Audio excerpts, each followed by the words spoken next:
When I was 14, one of my friends at school said to me, "If you were a Pokemon, I know which one you'd be." A Drowsy. Yes, that's right, 14-year-old me resembled a taper. No, I'm just kidding. I'd recently been diagnosed with chronic fatigue syndrome, also known as ME. I am now 22 and chronic fatigue syndrome has had a long-lasting impact on my life, and it makes me insecure. So I figured what better way to get over the insecurity than to share it on the internet. Yeah! When you look at me, what's the first thing you think? Chronic fatigue syndrome is invisible, and so it's hard to tell if someone has it just by looking at them. In fact, if you saw me, you might assume I'm able-bodied, but I'm not. The main symptoms I get from chronic fatigue syndrome are that I'm exhausted. I mean, fatigue is in the name. And often, even by going to sleep, I wake up and I still feel exhausted. It's like my sleep is unrefreshing and I need excessive amounts of it, but even then, I might not feel better when I wake up. I get joint pain. In particular, it's in my knees, and if I spend all day walking around, I often have to sit down because I'm in so much pain, and the aching can last for days. I'm pretty much in a long-term relationship with ibuprofen gel. I get problems thinking and concentrating. Sometimes I just zone out, and I'm pretty good now at noticing when I'm doing it to stop myself from doing it. And mental fatigue is a thing as well. That's part of the chronic fatigue. If I overwork myself, my mind just... I don't even know how to explain what happens. It's just like it goes blank and I can't think of anything properly and I just have to not do anything for a little bit because it's essentially, it's fatigue. I don't know how to explain it. You can also experience flu symptoms, so I'd get loss of appetite or feelings of nausea, and there wasn't really a pattern to it. It was just kind of random when it would come up.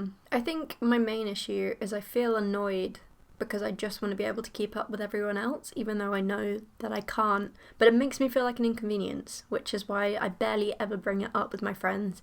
Even if I am incredibly exhausted or in pain, I just don't want to be an inconvenience, which is so stupid because it is literally a part of me. Especially because I can go for weeks or sometimes even months where I feel completely fine, and then one day I'll relapse, and then I feel disappointed in myself. And I don't really know why, because it's not like I can help it.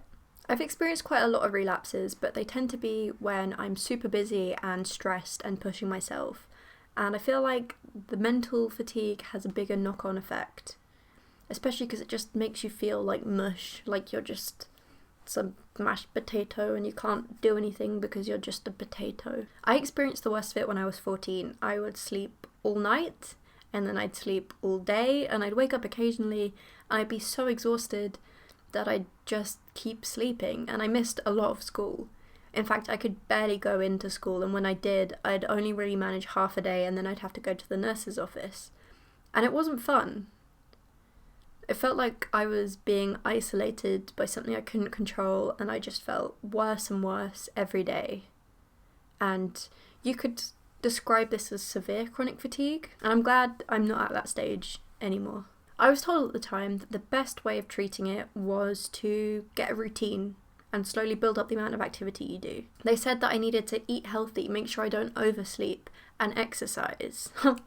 But oh wait, because since then they've now said you shouldn't exercise because that can make it worse. There hasn't really been enough research into chronic fatigue syndrome, so there's not a proper solution to it.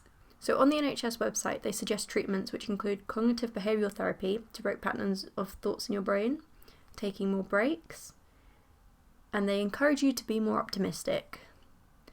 That's an actual treatment, it says. So I posted on my Instagram to ask if you guys had any questions, so I'm gonna answer them now. The main misconceptions are that it's just all about being tired, when there are so many more symptoms that can affect you. And in fact, that's what makes it so hard to diagnose, because a lot of those symptoms are common symptoms for other issues, so they have to rule all of those out before they can diagnose you. Also, that you should just go to bed early and get a full night's sleep. That doesn't help. For the origins, on the NHS website it says, it's not known what causes chronic fatigue syndrome /ME. So there are things which may trigger it, such as a bacterial infection, viral infection, hormone imbalance, immune system problems, mental health problems, However, my origin for developing chronic fatigue syndrome was having post-viral fatigue syndrome, which was after I got ill once. It just sort of developed.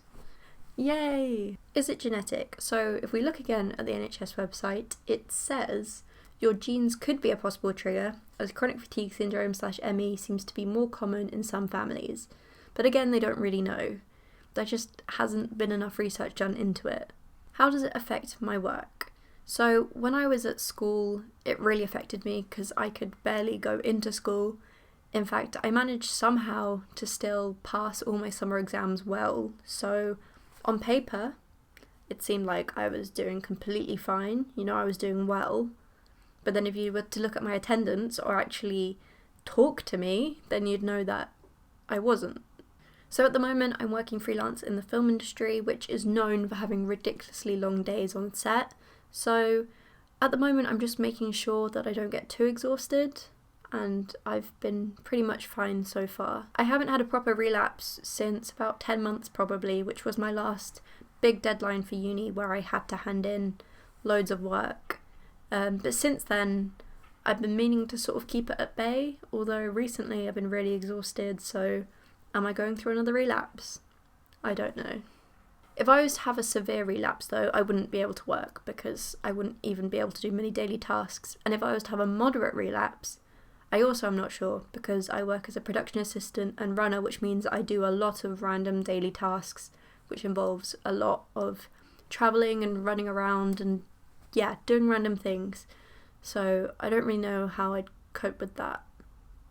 So let's hope it doesn't happen. Luckily, Transport for London have a scheme where you can apply online to get a badge and a card that says please offer me a seat.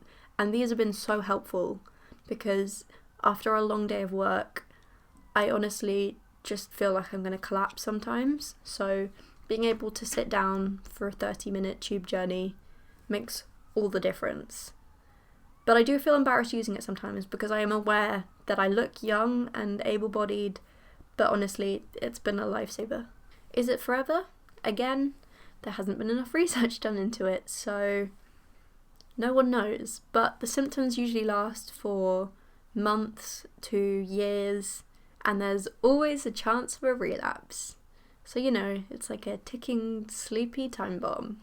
So after all of this, you might be wondering, is chronic fatigue syndrome a disability? Although not treated as a disability automatically under the Equality Act, people with ME/chronic fatigue syndrome can be treated as disabled depending upon the effect the illness has on their daily life. But then if you look at the definition of a disability under the Equality Act, it says that you're disabled if you have a physical or mental impairment that has a substantial and long-term negative effect on your ability to do normal daily activities. So it's kind of a disability. Yeah, that's a lot off my chest, and hopefully you learned something, and if not, nice. So thank you for watching, subscribe, like the video, and I'll see you soon. I've got some ideas brewing, I just need to brew them up, put the kettle on.